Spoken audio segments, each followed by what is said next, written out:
everybody, and welcome to Brian's Action Figure Reviews for this very special Christmas Eve Star Wars discussion special. And I'm here with my retro wrestling chat buddy, Stephen Tuberty. How is Tubbs? I'm very good today, my friend. Very good. Now, I believe we have some information to get out before we go on this journey to a galaxy far, far away. Everybody who's watching, drop a comment and wish happy birthday to Stephen Tuberty, whose birthday was yesterday. Not a day over 12. This is our Christmas Eve. So, yeah. So, yeah, Tubbs, as a great friend of yours, I myself would like to wish you happy birthday on my YouTube channel. Thank you very much, Brian. And now, for your present, let's argue for an hour about Star Wars. I like to talk, so let's get into this. Okay, so Mandalorian Season 2 finished with a flourish last weekend. A really, really big flourish. Now, I probably don't need to say this, but I'm going to say it anyway. If you guys haven't seen the finale of The Mandalorian, or any of Season 2 for that matter, go watch it, then come back and watch this. But yeah, spoilers ahead. If you haven't seen it, fuck off, watch the show, come back and watch this video. But yeah, this is your trigger warning. There is massive spoilers for Mandalorian and the future of Star Wars and also the movies and stuff. So yeah, if you're not a fan, you haven't seen it, well, sorry. So, Mandalorian Season 2, opening thoughts for you. On the season now as a whole, not just the finale. Oh, yeah. As a whole, God, man. I mean, as you know, I didn't watch it from the very beginning when it first came out. I think I did it like the 4th episode because I wanted to bulk watch it. Yeah, you kind of caught up with me, like, wasn't it? Yeah, I did. I wanted to bulk watch, kind of like, you know, take one night and watch like 4 episodes to get ready then for like the next 4. But I had the first 4 watched and I was like, oh my God, this is so fucking good. And then the week after was the Ahsoka episode. And I was like, Jesus Christ, what's happening here? Or what? Or not? It was number 5, wasn't it? Yeah. No, the Ahsoka episode was episode 4. There you go. Okay, I correct what I said. I waited after episode 4 because I'd stayed off the internet and I hadn't been not paying attention, but I hadn't been purposely going out of my way to like read Mandalorian stuff. So I hadn't been hearing about the news and all like the backstage crap that was going on or whatever. But so I just dove into it like kind of like a 4 episode watch. And then I got, like, as I said, to episode 4, I got to the Ahsoka episode. I was like, I think I texted you afterwards. And I was like, because you had texted me, I was like, did you watch episode 4? And I was like, I just finished it. My mind was fucking blown. Now, and then 4 episodes later, my eyes sweat like poured out of my eyes. Man, I'm not joking. I'm going to say it to the fucking YouTube audience and people that watch us on Brian's channel and Action Figure Reviews and Retro Chat. I fucking cried like a baby because it was fucking emotional and it was fucking brilliant and it was just so nostalgic in the best way possible. Now, was the CGI a little iffy on Luke's face? Kind of, but I didn't fucking care, Brian, because it was Luke fucking Skywalker 5 years after Jedi and he fucking looked it. And the one thing I want to point out right now is what I noticed when I watched that episode was I the only one? Because I'm pretty sure it wasn't. You fucking noticed it as well. I'm guaranteed sure. That entire Luke scene was a mirror fucking image of Rogue One and Vader. Yeah, I think Not the difference, the same way, but the whole aspect of how it was done and the whole in the corridor sequences. As he says, he is a Jedi like my father before me, and he does smash like his father before him. See, this thing, I think people forget that about Luke is there's darkness in Luke, but there's a bit of symmetry there, like, isn't it? Very much so. Because we have seen it, like we saw it with the whole jumping into the movies for a sec, but we've seen it with the mini slip with Kylo, you know, with Ben, and so there is darkness in him, like he has darkness like his father had, but I think Luke figured out how to control it a lot better than Anakin ever did. Luke can kind of walk the tightrope between both, like exactly. This episode, it did look like now. I saw things online where people was like, going, but he massacred all those fucking troopers. I was like, they were fucking robots. And I'm pretty sure Luke is clever enough to know these guys aren't real, you know? So this is why he went in hard. If they were real stormtroopers, he probably wouldn't have massacred them as much. Do you know what I mean?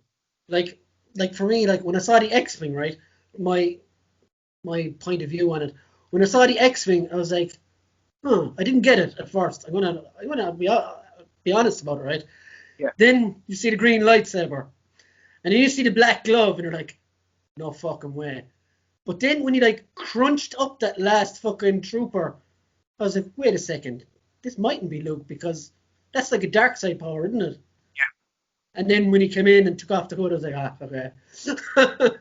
I'm in agreement with you on that because when the TIE fighter, the X-wing flew by and they were in the thing was like, oh yeah, one TIE fighter, we're saved, and then it pulls in and then it's all the fighting and then it's the glove, the green saber.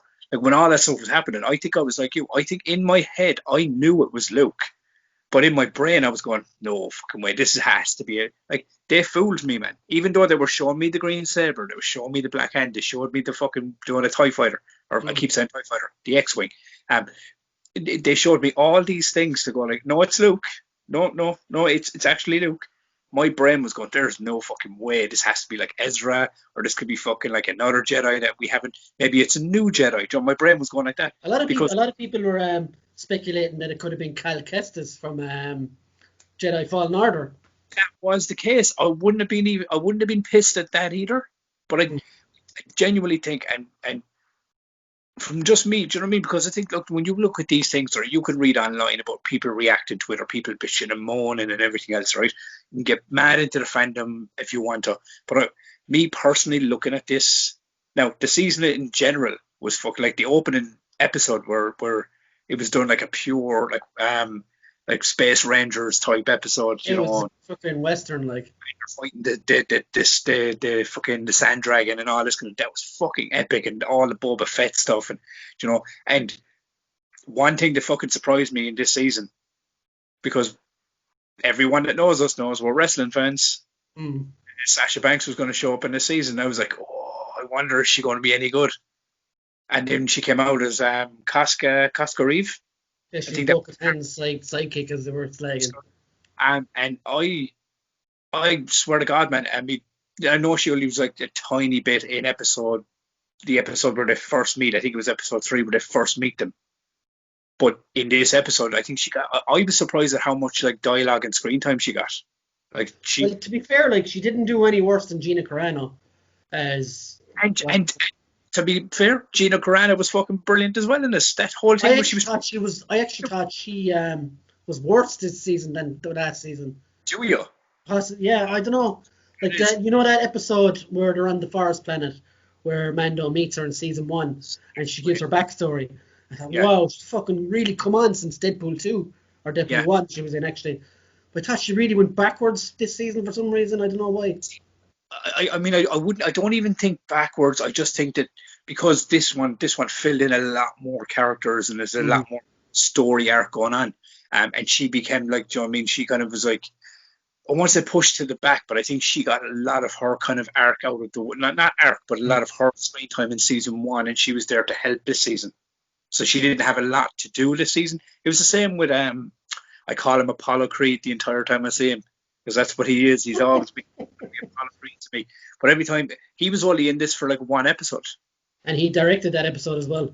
Yeah, do you know what I mean? So I think maybe season 3 now, with the climax, the ending of this season, I think when they're pushing back more to Mandalorian and Bo-Katan and all that kind of stuff, I think you will see more screen time for Gina Carano and Apollo Creed. I think you will. I think they will come back into the fold as time goes on. But I think this season was more pushed towards bringing that Jedi element into it, and then figuring out the Baby Yoda thing and the whole lot. Before we chat about the future repercussions of what happened, let's just let's go through the season episode by episode. Yes. If I can remember. So the first might remember and vice versa, Yeah, we'll get there anyway. Yeah. So the first episode was actually the longest episode in either season. 54 minutes. Yeah, with Timothy Olyphant, and I was delighted to see him because I just come off the back of watching Santa Clarita Diet with him and Barrymore. Delighted to see him in it, and John Leguizamo as well was one of the creatures in the bar as well at the start. Yeah, the bar owner, wasn't he? something like that. Yeah, yeah. I really thought that was a great episode and a good homage to Trimmers as well. Yes, very much so. And the thing that I loved about it was that I actually remember texting you, and I didn't realize it was Timothy Oliphant until maybe 20 minutes in.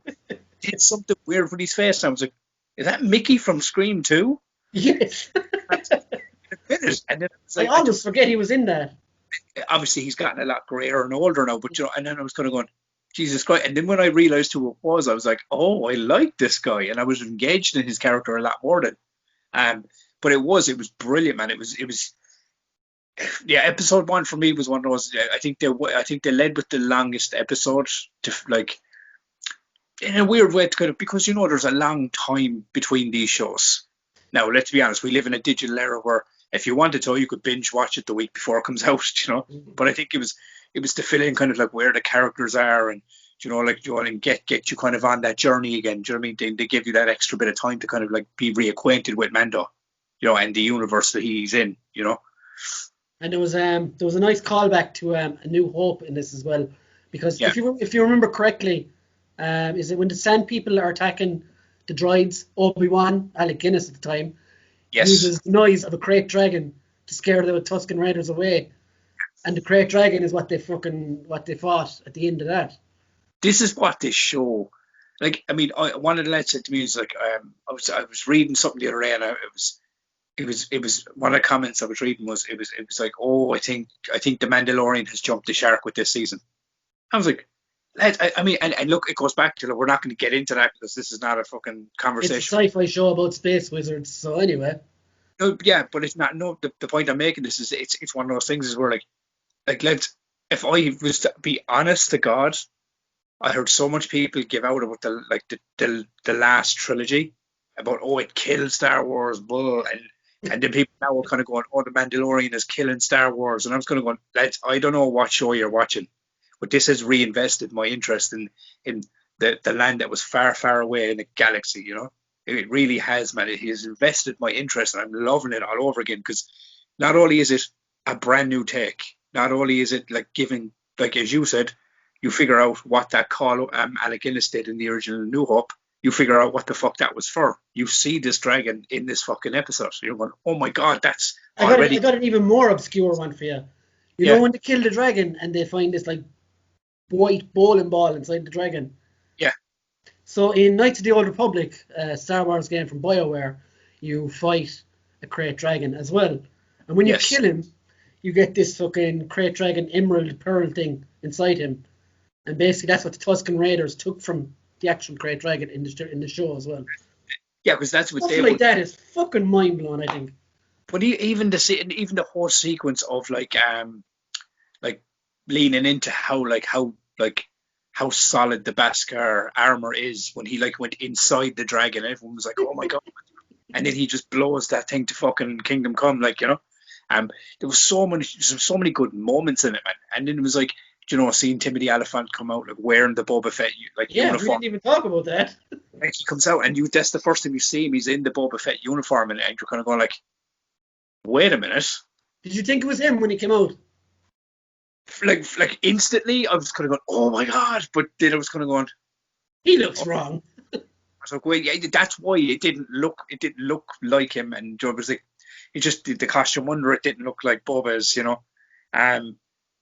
Like we have to talk about him in detail in a while, by the way. But yeah, the first episode leading into this is like, even if anyone has never seen The Mandalorian, like obviously you're better off watching season 1. But if you just were like this random guy that just threw on that episode, like that's going to draw you in, man. There's so much great dialogue in that episode. There's so much do you know what I mean? Like story filling facts and information thrown in there, and then there's just like this really cool really cool action. But the thing I loved about it is, and actually, can I say one thing about this season? Yeah. And it goes for the Tuscan Sand Raiders. It goes for the Emperor, or not the Emperor, what are they calling this? Because I know the Empire, the Storm. The remnants of the Empire, Yeah, the remnants of the Empire. But this entire season I'd never seen it in Star Wars. Like all the movies you watch, right? It's obviously the Empire's bad, the Jedi's good. They fucking humanized like the Yeah, Tuscan Sand Raiders. Like you got to see them as they're not just like these like they're not savages, basically. that try to kill you and take your shit. There's like reasoning behind their motives. There's these treaties that they're abiding by, by laws. And then even when that episode later on in the season where they get the truck to the Imperial base, and they're cheering like the rebels were when they defeated Yeah. the. I was kind of going, they got to win because they're now a broken empire. I was kind of going, it showed a humanized side to them, which I just thought was fantastic. Like, I was going, I've never seen, and this is what I mean about this show. It's giving me elements. It's not just giving me like Luke Skywalker and Ahsoka Tana and Boba Fett. It's giving you other things to see. It's giving you this like they're humanizing. They're showing you the human side of like an empire that are viewed as horrible people. Mm. But that's from the side of the rebels and the Rebel Alliance. They're giving you the flip side of it when you see them. Do you know what I mean? They're not just these like killing machines. They're people in fucking gear fighting for a cause, just like the rebels. And I So loved that whole aspect of it, man. I really did. Um, as you can tell by how I'm talking, I really do like this show. you brought up killing machines, which is a good segue there to episode 2. Episode 2, Mando is bringing a frog lady and her eggs to home, basically, and he crash lands on this like ice planet after being chased by 2 X-wings, which I thought was awesome as well. That was fucking cool. And of course, you get the running joke of Baby Yoda, still at the time, gobbling up the eggs. Yes. And there was a lot of Twitter outrage about that, and I thought that's a bit silly because it's just played for laughs. And it goes back to understand about fighting wizards in space. It's a fucking puppet eating other puppets from a puppet lady. But I get why the outrage was there. It was like, oh, it's this cute little baby Yoda and he's eating that civilization. Which I'd be honest about it, the dynamic between him and Mando in that episode was like, it was like chastising to a child. It was like a bold child. If I tell you that, you're grounded. Do you know that kind of attitude? And she's just looking up at him like he has to give out to him for misbehaving because he is a child at the end of the day, So like the reason I brought up killing machines is Baby Yoda eats 1 egg too many, and what happened next was like a massive U-turn for the episode, and I was like, what the fuck? It's like turned into a horror movie. Did you not see that as well? Did you not think that was like a massive homage to Alien as well? Yeah, definitely. And I think those designs are used in Rebels, and they were done by I can't think of the guy's name now. I'm sure someone will tell me in the comments, but they were done years ago. So anything we don't know. Those designs for those aliens were done years ago by a guy working on Star Wars. I can't think of his name, but anyway, I thought that whole chase scene was absolutely brilliant. I literally thought they were fucked there for a few minutes. Think about this, right? It's and this is I agree with you completely because you got to look at it this way. It's episode 2 of an 8 episode season, and that episode made you feel uneasy, on edge about, oh my god, are they going to be all right? And it's only the second episode in. You knew they were going to get away. You knew something was going to happen. It's fucking the Mandalorian. It's Mando and Baby Yoda. They weren't going to kill him off, But in that, you were so invested in that what was going on that you were like, oh my god. And then when the big spider came out and fucking came up on top of the fucking, what was the name of the ship again? The Razor Crest. The Razor Crest, yeah. And when he came down on top of the Razor Crest, you were kind of going, oh my god, this is going to fucking go horrible for them. Like you had that, and this is what I mean about this season. I had that with season 1 as well. I was super invested, but this season, man, after the races, I was just glued. I was just glued to it. Like, and then as you said, I watched it in a 4 episode run, so I was like back to back, So, then we got to episode 3. Eventually, wasn't it the same X-wings saved them from the creatures? Yes. Well, we were done to episode 3, and he reunited the frog lady with the frog daddy and the babies, and he was searching still for Mandalorians, and straight away it seemed to be a thing for the early episodes this season, put Baby Yoda in danger and give us all heart attacks. Are you gone? Huh? I think he's gone, people. We have a technical difficulty here. I can still hear you. Oh, yeah. You kind of went in and out there. Okay. It'll be fine. It'll work out anyway. But Yeah. episode 3, they went to the water planet. Well, sort of, whatever it was. And again, they put Baby Yoda in danger, searching for Yes. Mandalorians. Did you think, what was your initial thought when, they go on the boat with these Quarren guys or whatever, and all of a sudden he kicks the fucking thing into the water? Completely fucked it over. I was going, like, I'll be honest about it. Like you said, it goes back to the second episode. It's they're not going to die. Nothing's bad's going to happen to them. But you're watching this episode, you're so invested in what's going on. Instantly, oh my fucking god! And then you hear the creature thing underneath it and everything else, and then Mando gets fucked in. He's trying to fucking kind of get out of it, and yeah, I mean, my heart was in my chest. I was like, oh my god, what the fuck is going to happen? And I was like, fuck, I was going to eat the fucking baby, and it actually was that. He actually got. Correct me if I'm wrong, because I don't remember. Because I remember Bo-Katan, and I remember Ahsoka, Reeve, and fucking, and then there was another guy. Who's the other guy that was with them? He never appeared after that. Whatever happened to him? Never showed up again, but he was there with them at one point, and they just kind of like came in and kind of fucking just took them all out and fucking helped them or whatever. But so, like, I have to ask you now. I have to ask you this question. You hadn't watched Clone Wars before, had you? The animation. I've seen the Cartoon Network versions, and I've seen the earlier versions. I have not seen the new rebooted seasons. So, like, what was your opening thoughts? Like, what was your reaction to Bo-Katan and the rest of them? I have seen like elements of Bo-Katan in different forms of not just. I haven't watched them all in like like I haven't watched like Clone Wars or Rebels in its entirety. I've seen sections, seen bits and pieces. Bo-Katan was. I've seen it, but I don't know the story of like her and Ren and the connection to Ahsoka. I know about Ahsoka and Anakin and all that kind of stuff, but I have to still sit down and kind of like and wade through the entire section of it to kind of put that entire story together.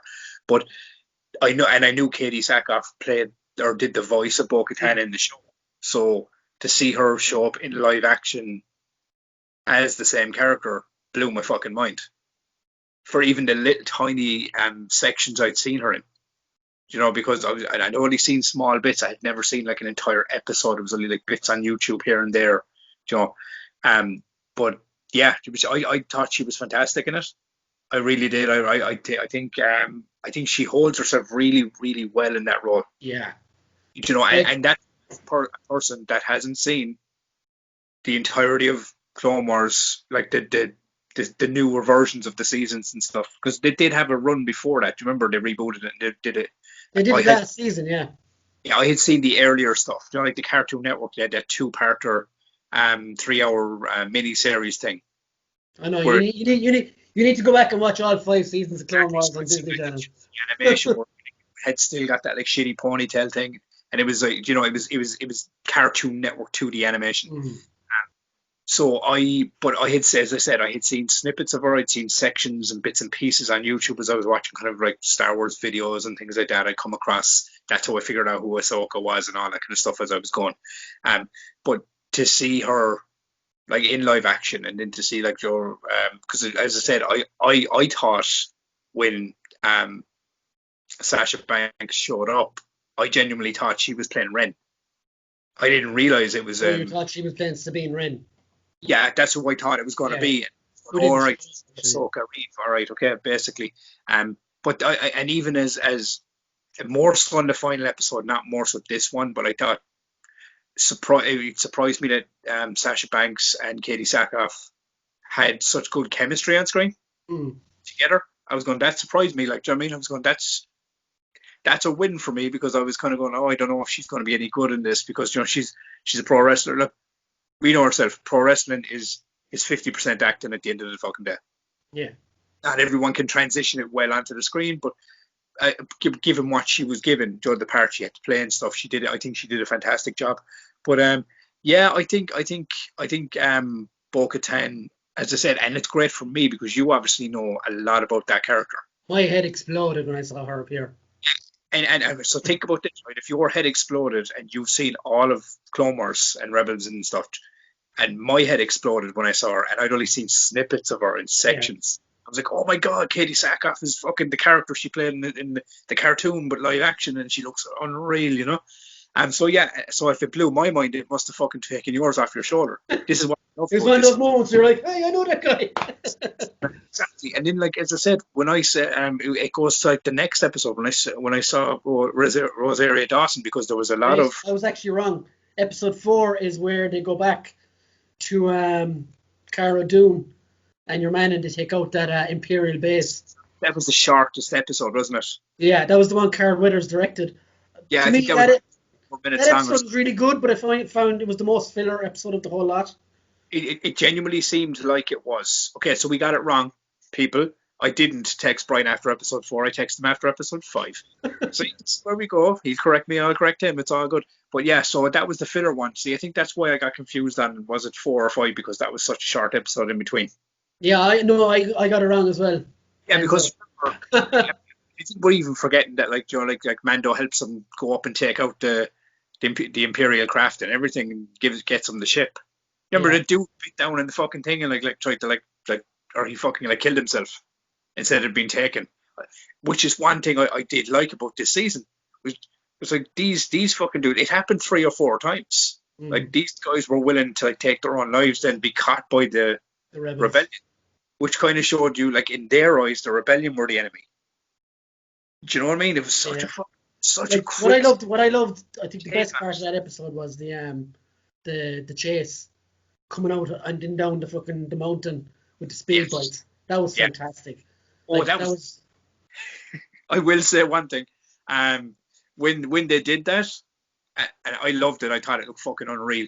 But harping back to the new trilogy, The Rise of Skywalker, when they're on the back of the speeders in the desert, and then I think it's Poe Dameron's talking to fucking Finn, and it was like, they fly now, and then the guys take off. That's the first thing that came into my head. I was like, what, they flew before that? They just didn't know.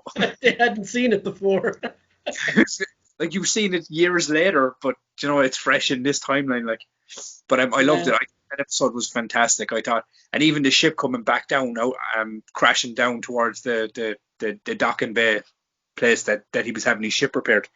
I thought that all that visually just looked fantastic, like, you know. So we're in the home stretch sort of now. Episode 5 was the Ahsoka episode, and they didn't waste any time in introducing her. They showed her off as more or less a horror character. I'll be honest, man. Like, I mean, I'll ask you a question here. So, okay, were you pissed that they revealed her so soon, or do you think they should have held her in, like, for a longer stretch before they revealed her? No, I think the way they did it was absolutely perfect. I'm 100% agreeing with you. Wouldn't have had it any other way. Because if that was any other show, they probably would have done that. They probably would have, like, had Mando searching this planet and talking to these guys and trying to go off and find this character, and then it shows right at the end. I thought, like, this was like your man that created Ahsoka. I keep forgetting his name. Is it Dave Filoni? Dave Filoni. I joked about this afterwards. I was like, this was Dave Filoni swinging his massive, like, Clone Wars and Rebels fucking, like, dick, and going, you know what? I created this character for, like, cartoons. Now I'm gonna fucking swing her straight into your face with this fucking episode, and I'm gonna do it. And there was no holdback. And if you remember, there was a lot of fucking shit about Rosaria Dawson getting that role. Well, I'll say straight out, right? I'm not a big fan of hers. She annoyed me in the Marvel Netflix shows. The last thing I actually enjoyed her in was Sin City, which was years ago. So when I heard that Ashley Johnson wasn't taking over the part, you know, the voice actor, I was kind of like, I'm not so sure now. But no, she fucking, like, fair is fair. She fucking knocked it out of the park. She did. She came out, like, literally swinging, you know, in this episode from the beginning. And like, I mean, and I am a fan of her. Like, I mean, I've loved her work in Clerks 2 and everything, man. Do you know what I mean? I am a fan of Rosaria Dawson's. But, you know, obviously I was kind of going, no, she'll nail it, like, you know? Yeah. But then hadn't seen her play the character. So, like, I could 100% fucking wrong on that. But Like then when for me, this episode, if not the last one, was probably the best of the season. I think this And not just season, because of her. strangely enough, it's crazy, right? I think, yeah, no, without a doubt, the last episode and the Ahsoka episode were were they were just so top fucking tier in this season. They were just fucking this one. I know a lot of people are gonna say like, oh, the Ahsoka one was better. Or everyone only likes the last one because it was Luke and R2. Yeah, maybe that is. Maybe your nostalgia fucking balls kicked in at the very end of the last episode. You were like, oh, it's the greatest thing ever. I think the last episode was not better. I think it was. I think they were both. They were both very, very different in their own way. If you get me. If you watch this episode though, Because the Ahsoka one, cinematography in this episode is out of this world, literally. which The cinematography and some of the shots where Ahsoka and Grogu were talking, and you could see the moon and stuff in the background. but Just it's my even. eyes were like, ah, But she comes up behind the two guards and she just pulls the sabers and like lights she her does face. in the cartoon, yeah. Fucking real. It just looks so fucking cool. And even the fight with Mando when she first meets him, and Yeah, that like, was a nice little scrap as well.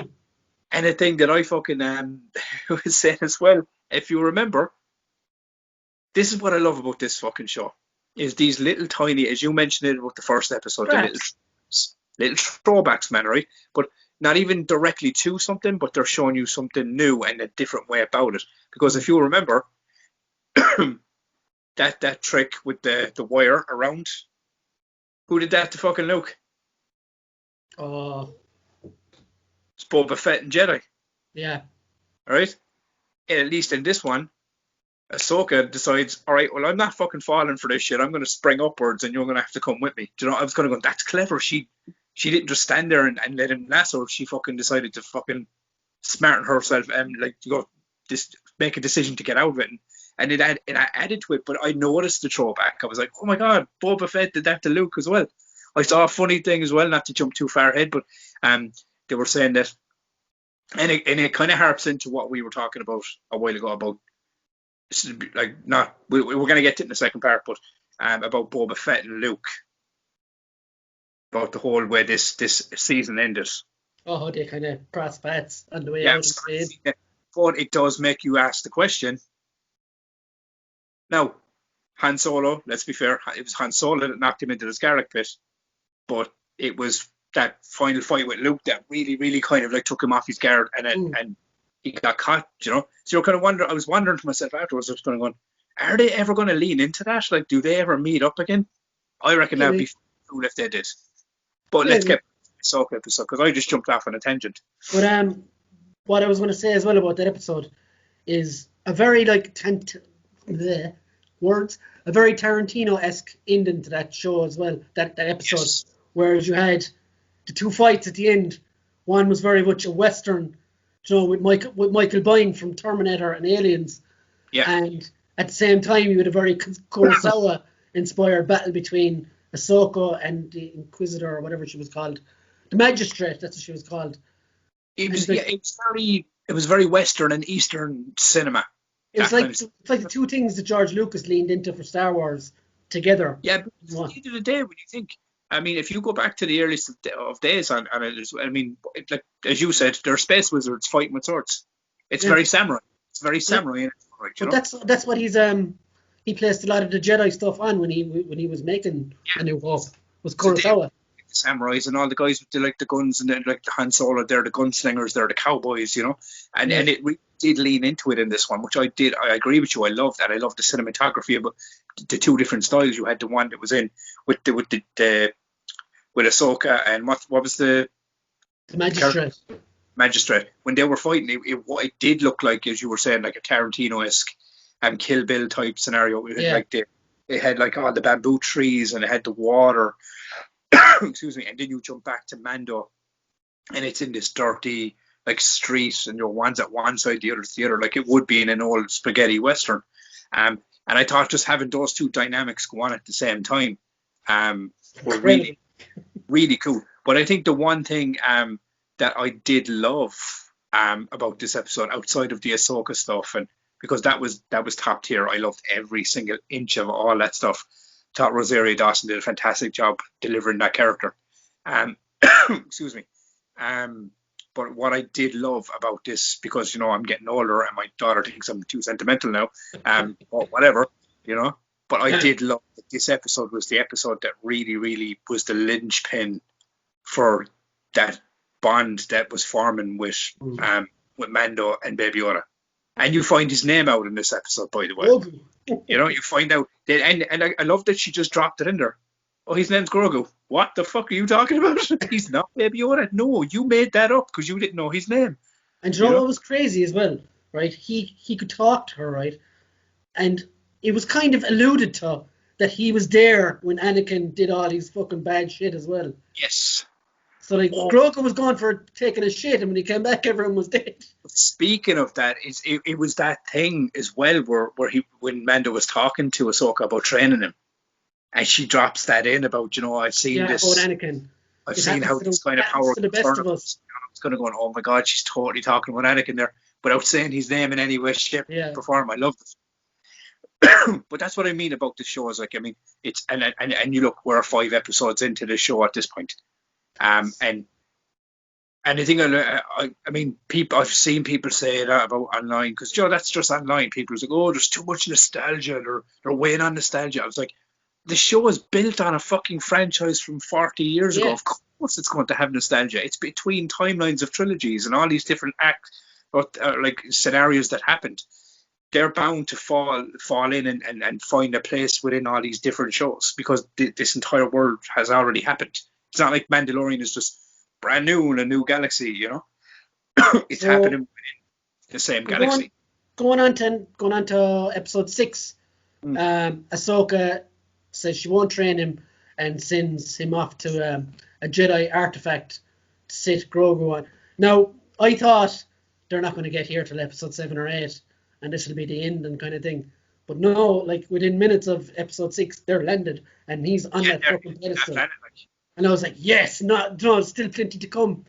So we saw earlier in the season, I think it was episode 4, where they put a tracker on the Razor Quest. Yes. While it was getting fixed that time.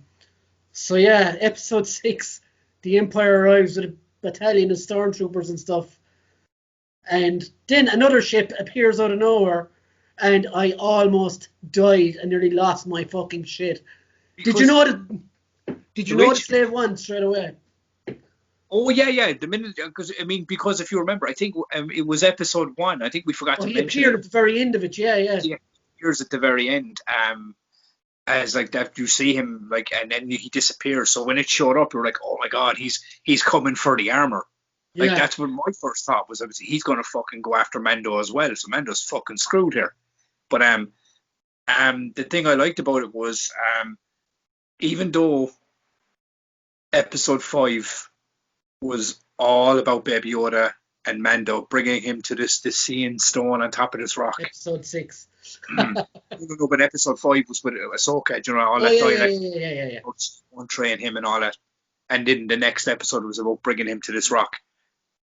I loved the fact that the entire episode wasn't about getting him to the rock to see did he communicate with him, because you don't even find out if he did. That's what I loved about it. This episode was Mandalorian episode 6, The Return of Boba Fett. Yeah. And my God, did he fucking return. And for whatever, Robert Rodriguez directed this.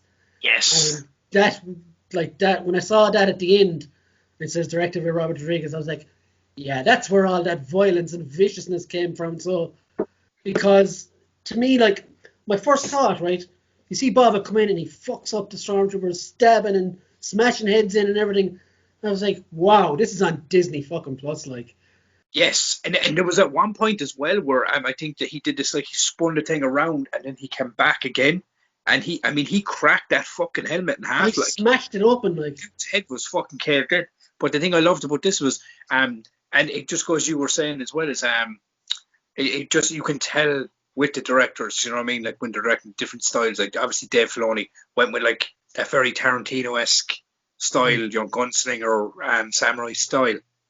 In this one, as you said, Robert Rodriguez, it it was like El Mariachi in space. It was a visceral combat, like, wasn't it? It really was. Like, I mean, see films like Desperado and all these, like, right? I mean, and that's his wheelhouse, like, you know. Um, Machete. and do you know what I mean? But El Mariachi was the one that like started that. It was the shorter version and everything else, but it did have that kind of same feel to it. But it's just on a space planet with stormtroopers, and Yeah. and I did love that. I mean, and it goes down to as well is because, and I think I loved as well that they leaned into the fact that stormtroopers don't have good aim, so they brought the guy in. So instead of at one point they got them to like put a cannon up, so they didn't have to run. It was just a cannon to fire at him. I was like, that's brilliant. That's so good that they actually was like, all right, we know our stormtroopers are shitty shooters, and they're probably going to miss it like 90% of their shots or whatever. So we're going to plow a cannon down and just fire it fucking everywhere. Like, the crazy thing then is they caught a breeder, and Mando gave him his armor back, and Yes. he only got even more vicious when he had the armor back with the shooting. It was yeah when the armor went on, it became visceral and like Game because changer. like, and I think that's what the point of it was as well. I think the point of it was without the armor he's a guy, he's a fighter, he's a hunter, but with the armor on, he becomes Boba Fett. Mm. You know what I mean? It's one of But those at the end of things. the day, like, he's still a clone. Like, they are born and bred soldiers. Like, Did you hear that Bo-Katan comment? that fucking line was amazing. We'll get to that. Oh yeah, the Death Troopers then came down and took Baby Yoda. Yes. What do you think of them? Um, I they, thought I mean, I thought initially when they were taking the blood from Baby Yoda, they were using them to make these guys. I didn't think they were droids. Like, yeah. See, I mean, what was the blood for the troopers? that's what I thought initially, but apparently it wasn't, because Yeah, that guy with the glasses was a clone expert. yeah. Because I did love that you actually made a comment about that in when we were chatting the other day about how cool it was to have Katie Sackhoff in this show playing Bo-Katan and having those droids kind of have a similarity to Battlestar Galactica Yeah, it's as Cylon. well. I thought that was really cool. I didn't notice it even. I did notice it even when you said it. I was going to go. They actually are very similar in the way their helmets Yeah. are sculpted. But I mean, the Black Troopers. Like, I mean, I get it. They were designed, solely for the ending of season episode Yeah, they 6. were a plot They were device, and only at the there end of the day, that's all they to were. put them in danger to be finally like saved by Luke, or the Jedi that would come to save them, because that was going to be always like, like obviously when you watched this episode you didn't know that, but I kind of, yeah, I mean, like, they were grand. They landed down and they were fucking, and then they blew up the fucking ship, you know. Like, oh man, when it happened, I was going, fuck me. And the thing I loved about it was in the wreckage of all the stuff, You find a little ball. he wasn't even. And at the start, you look at it, he wasn't even looking for the basket. He wasn't even looking for the spear. We forgot to talk about the spear, even the We'll come to Beskar that. spear. Do you know what I mean? That comes into play at the end. But it was the little ball that Grogu, because he's not Baby Yoda anymore. But what Grogu was always trying to play with, and he went into the wreckage to look for that, and then picked up the spear, and then just took a ride then on Boba's new ship. So he becomes like kind of Boba's partner for a Yeah, they were bit. kind of like and we forgot to mention Ming Na Wen as well, who became She was Boba's fantastic. sidekick. How fucking good is she, like, for her age as She well? was really good. She surprised me because I was when I realized who she was, I was kind of going, oh, I don't think I've ever seen her do be fucking a crazy fucking off the chain type character. Agents of And Shield, bud. no, yeah, but even in that, she was suited up, and she was kind of a bit more what's the what's the word, refined. In this, it was just she was Boba Fett's fucking partner in crime, and they were just kicking ass around the galaxy. I was like, that fucking liked. It was a nice little twist in style, but as I said, it was like Timmy the Elephant. I didn't realize at the start who she was. The Okay. penny dropped 5 minutes in. So episode 7, then we kind of had another bit of a detour. But it was a fucking really good episode. It was This, go on. Rick, whatchamacallit, Bill Burr came back for his Yeah. second appearance as Mayfield. I wasn't too got on him in season 1, in that prison breaks episode, but Jesus Christ, he was so fucking good in this episode. I'll say this to you. I think this episode had the potential to be one of the more generic filler episodes, if not for Bill Burr's performance in that canteen. Yeah, it was But just. I did love the opening section as well, and the Oh no, he was brilliant in it, and I loved all the action, because this is the episode I was talking about at the start. The thing that I loved was when they finally got the truck through, like the Empire, all the guards and the stormtroopers, they were cheering like they were the rebels, man, and like after taking the Death Star down, and it was only getting a truck through, so it just goes to show the state of the Empire where it is there. yeah. They're like a broken empire. They're not used. They were never used to losing, so now they're just taking wins where they can find them. And I was like, that was so cool.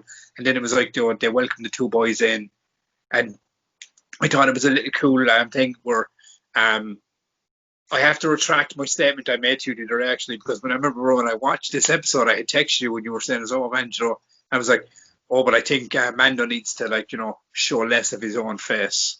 Oh, if you put that fucking mask back on." But by the fucking end of the last episode, I was like, oh, I don't even care if this motherfucker puts the mask ever back on. That scene was just unbelievable. No, I know we're on episode 7, but I've seen a bit of this online. Do you think him taking off the mask in episode 7 took away from the moment in episode 8 a little bit? Yeah, I do and I don't. I think he had no choice in episode 7. Yeah. Like they were in an Imperial base, and he had to because he was already out of the armor, if you get me. Yeah, like if he was wearing full Mando armor and then took the mask off, I was like, oh. But the fact that he was actually wearing Imperial armor, he was already out of the Mandalorian gear. So at that point, I think it was like you get a hard pass on that one, because true. And he had to scan his face, so it was kind of one of those things where it was left with no choice. And I don't think it mattered in story because nobody outside of Bill Burr's character knew who he was. Brown eyes. Brown eyes, I've seen a meme online. Have you seen it, have you? I think I know what you're talking about. He's like, what's your name? He was like, Brown Eyes. He was like, Brown Eyes what? And he looks over and it shows Luke and Leia. And he was like, Brian Skywalker. I was like, oh my God. But I think they could have possibly found another way around that, but I think the way they did it, it humanized Mando in a way. Being honest, it didn't bother me. It's just something I saw online. I thought it wanted a bit of discussion, but it didn't bother me anyway. No. And don't get me wrong. I do think that it. Okay, I'll put it this way.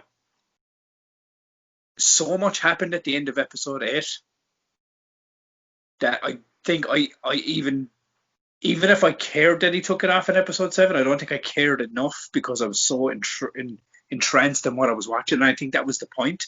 But I think, I look at it. It was like as I said too, if he was in his full Mandalorian armor, he would never take the mask off in the Mandalorian thing. But I think the mindset was, all right, our backs are against the wall. I have to find this kid, and it just goes to show how far he would go to protect this kid and how much the bond had been, connected with them, which kind of makes the very end of the last episode have more weight. But I think, look, you can complain about it, but it was the situation. He had to scan the face, the mask had to come off. But I think it was easier to do it because he was in a surrounding of people that didn't know who he was. And they were going to blow that fucking place up anyway, so nobody was going to remember his face. So moving on from that point, the discussion at the table was probably the most intense fucking moment, possibly of the series, nearly. I think we mentioned it earlier about Bo-Katan, referencing that you're only a clone. Anyway, what she says to Boba, remember? Oh no, Like you don't. I'm on about episode 7 Oh when yes, sorry, yes. I when thought we had moved on. Mayfield and his commanding officer are having a Yes, discussion. You know, it's like, and the thing I loved about it was there was genuine pain in him when he delivered that. Like you could see, yeah. and that's what I loved about Bill Burr, because Bill Burr is this. Let's be honest. He's He a was crazy sarcastic. stand-up comedian and He's shouts. a crazy, fucking no-filtered, fucking sarcastic comedian. I think he's fucking hilarious. Other people think he's fucking an asshole. But the people that think he's an asshole are probably snowflakes that fucking are offended by everything. I think Being an asshole is kind of his gig, though. But you know something? He does it in such a way that makes him relevant and funny. Yeah. But in this, I really wasn't expecting, like you, I was not expecting Bill Burr to have the standout moment of this episode. Yeah. Like he, the other guy, actually, for reference, the other guy playing his commanding officer was the Night King in Game of Thrones. You said that to me. I was like, no fucking way. Richard Brake, I think it is. That's fucking cool. And he was in Rob Zombie's 31 as well. And he was an asshole in this, as Imperial officers are. Yeah.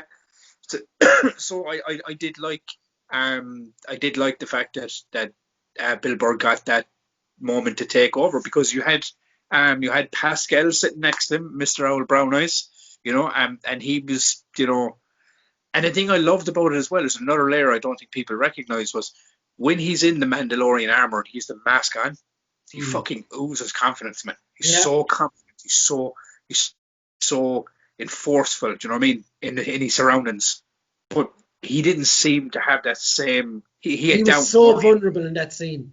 That's what I mean. Without the armor, you could see, like as I said, they humanize him.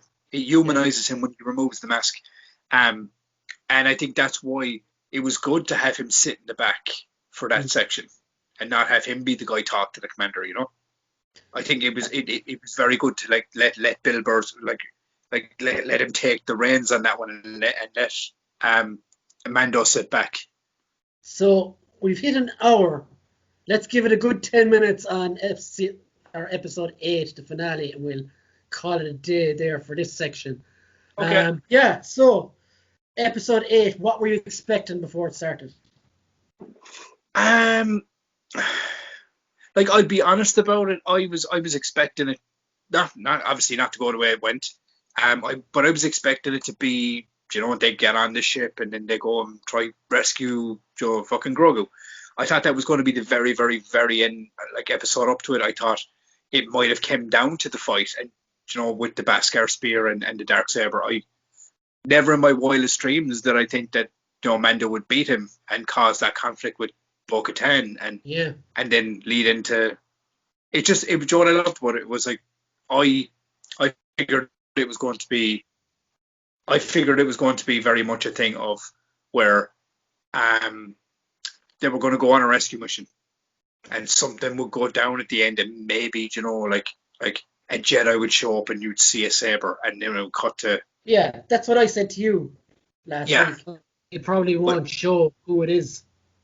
Yeah, but never in my wildest dreams did I think I'd sweat out from my eyeballs for a good chunk of time. Never in my wildest dreams did I think I would be so, like, hit the fields as hard as I was with this episode. Like, I mean, and put on edge. Like, I mean, said this episode when the Dark Troopers came and they were punching at those doors, because obviously it's the season finale, so you're psychologically expecting something to happen. So I was expecting someone to die, being honest. And they kind of like faked it, if you get me, when Moff Gideon kind of turns to fire at Bo-Katan, then goes to fire at Yoda, Baby Yoda, and then down in front of it.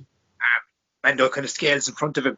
And then, if you remember, after the whole thing with the Jedi and everything else, the X-Wing pulls up, Moff Gideon goes to, like, pop the gun up under his throat. Yeah. And then fucking Chinook Raider just, like, pops him in the fucking face with the gun, knocks him out clean. I was like, that is the third time I've seen. Actually, throw back to the very beginning of the episode when they first take over the ship. Remember, you have the fucking you have the officer. He shoots the other guy, yeah. No, but he shoots the other guy, and he's the doctor kind of held hostage, and he's sent to Gina Carano's character, Dune. What Alderaan? That like, oh, I could say, I know, I can see from the tear in your eye that you lost people. I was there on both Death Stars when we blew up your planet. I was going, Jesus, and it was kind of, as I said, it was humanization again. Yeah, the way he said it, that there's millions on those Death Stars that died as well. Like, they're just terrorists. Yeah. So in his eyes, he sees them as the terrorists. That's what I mean about humanizing the Empire. Yeah. Is like the Empire are following what they believe is to be the right way, and so are the rebels. But it's like, do you know what it reminded me of? The Last of Us 2 a little bit, because everyone thought Joel was the good guy, and then you see the other side. Do you know what I mean? I love the stuff that this is. I love the blurring the lines is coming into TV shows and stuff like that. I think the reason I think the reason this season did it so fucking well was because you've never seen that side of it in any of the movies. It's never been a thing of the movies. It was always with the rebels going against the Dark Empire, like the Empire, and saving the day. They were always looked at as the bad guys. But then when you look at it, the Sith and the Jedi are these like wacky religions that one's on the other side of, and the other's on the other side. It's like fucking real religion, really. Do you know what I mean? When you look at it that way. Like, we're not saying like Endor had a pest problem and the Empire was just stomping Ewoks. No. They did a bad thing. But in there, it's like, okay, going back to the whole thing we were saying before, the best villains are the ones that believe they're doing the right thing. Yeah. That they're right in what they're doing in their convictions. That's what the Emperor and the Empire, like the Imperial Empire, seemed from what how they designed it in this season, was like we were taking out terrorists. Do you know? I'm just gonna go like, but you blew up a planet full of fucking innocent people, but for the greater good. Yeah. Do you know, in their logical thinking, that we were doing the right thing. Yeah. You were terrorists trying to like blow us up. You killed like millions of our people on those bases. You're gonna go, oh, but that's fucking heavy, you know, because you're now you're caught with a conflicting point of like, well, he has a point. You know, the rebellion did kill a lot of fucking people on those Death Stars that like probably were just there, you know, building pipes and fixing machines, you know. And like that kind of brings me to a good point, right? Jon Favreau was an usher when Star Wars: A New Hope came out, and he said he saw it every day. Now, right? That's someone who is in love with the franchise over the franchise.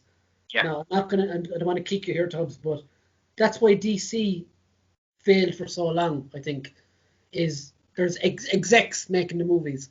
Look, to a point, I agree with you, man. But this is another reason to why. I mean, I know a lot of people aren't on board with the Zack Snyder movies, his visions of them. But I'm happy that even though he probably like makes them a little darker for people than they would like it, but you can tell he's a fan of that property and those characters that he's making, and that's kind of Favreau is that. And you look at it, Favreau, like he fucking took. He kickstarted the MCU as well. On Iron Man, it started fucking the MCU. Do you know what I mean? When you think about it that way, Favreau, like, looking back at it, Favreau should have been the man. Looking at like how Mandalorian is doing, he should have been the man that was calling to do the new trilogy. Yeah, 100%. You know what I mean? I was going there next, but anyway. I really think so. Now looking back at it in hindsight and stuff.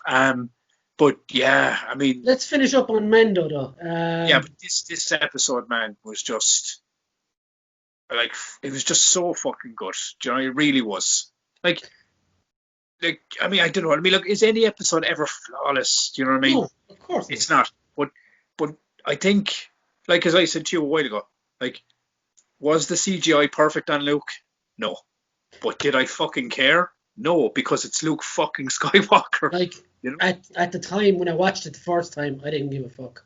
Because I didn't take notice of it because it looked a bit off when I watched it first, but I was too excited to notice. And but that's what it is, and I think that's what it was as well, man. It's not enough.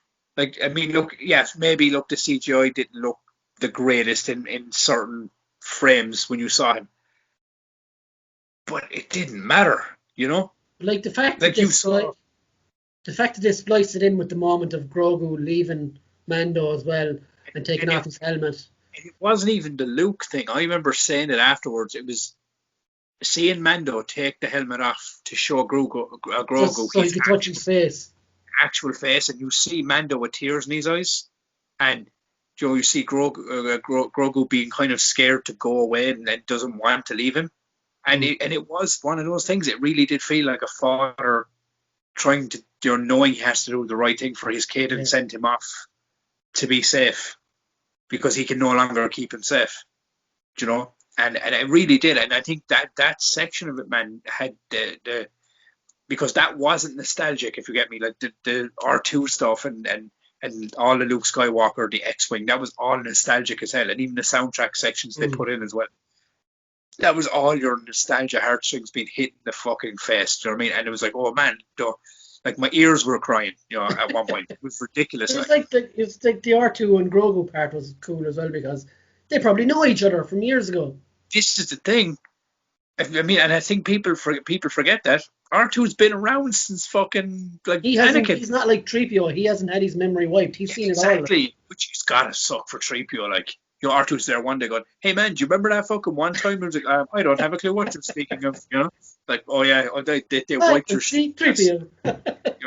3PO's had his memory wiped fucking so much it's ridiculous. He's like, pretty better off. But R2, I mean, and R2, and this is what I was thinking. Don't know if it's even in play.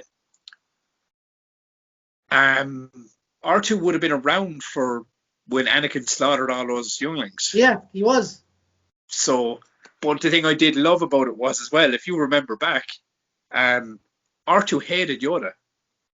Like, they were always fucking fighting. Do you remember that? And then he sees this little fucking thing. But the thing I loved about it as well was all these little things that, obviously, like, you take them in because you've seen all the movies, you've seen all the things. Yeah.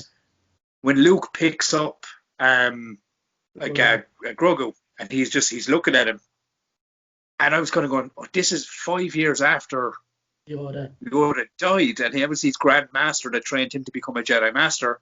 And now he has to train the baby version of Yoda. I was going, that is fucking full circle, man. Yeah. And there was not one word spoken, And then I loved that he turned to Mando at the end and was like, may the Force be with you. And even the ending of the episode where they're standing in the frame, it's Luke holding baby Grogu and R2 next to him, and it has this like old school side wipe up the door, black screen. I was like, it was like the end of like episode. You know what I mean? It was just had that ending they're standing there looking out, and it's like whoa. Yeah, so who knows where it goes from here, That's the question, like, is this the end? Like, they have a cash cow now in this Baby Yoda character. Unless now they go the route that you were even suggesting the other night, man, and they do end up casting Sebastian Stan as Luke and filling in Luke's story, and how he ended up, with the Jedi training, the temple and the whole thing with Kylo and all that kind of stuff, Like, do you think, like, I was going to do a longer section of this, but let's just cover it quickly. Yeah. Do you think there is any chance that they will retcon the new sequel trilogy? I don't think so. Like, I genuinely think what's going to happen. Now, look, as I said, I'm not up in Disneyland and with Lucasfilm and all that. I have no fucking clue what's going on in Favreau's head. Maybe he is going, well, remember that trilogy? Let's wipe it the fuck out, right? We did it with the comics. We did it with the fucking Star Wars EU thing. We wiped out canon. Let's fucking do it again. And we'll just fucking take these shows forward. And we'll bring Luke and fucking make him like the fucking, we'll bring all these characters along. Give them different stories, fucking get rid of Kylo, fucking Leia hates fucking Han. They never even had a baby. Boom. Whatever.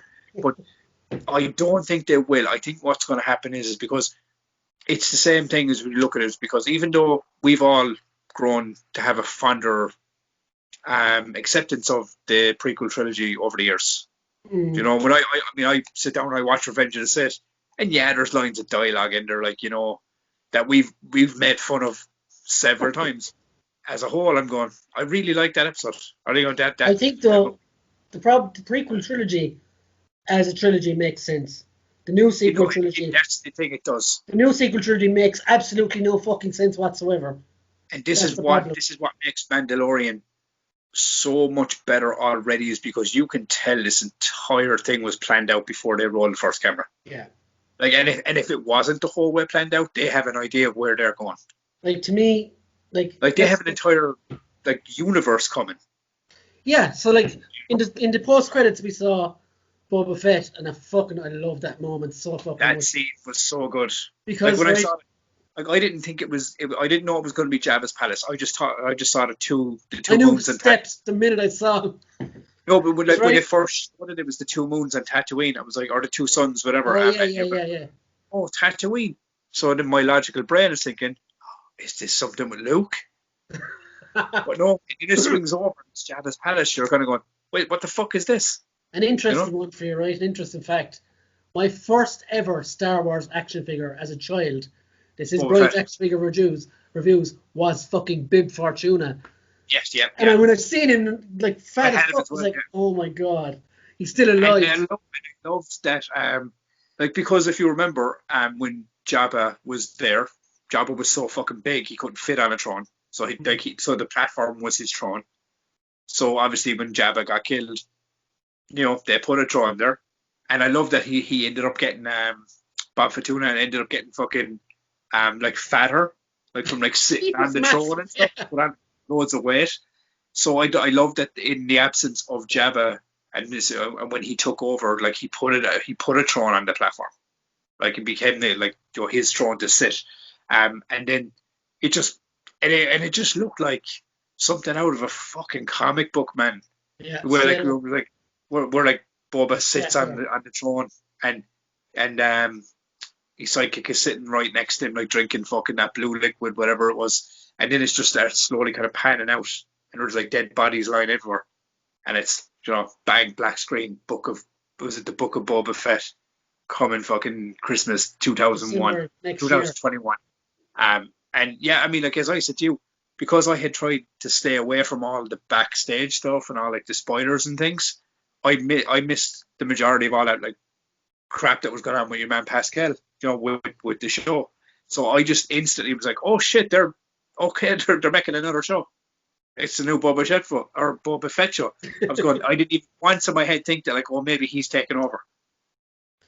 So that's Mandalorian season 2. Let's call it a day there, and we will be back with some more chat real soon. We don't know what day yet.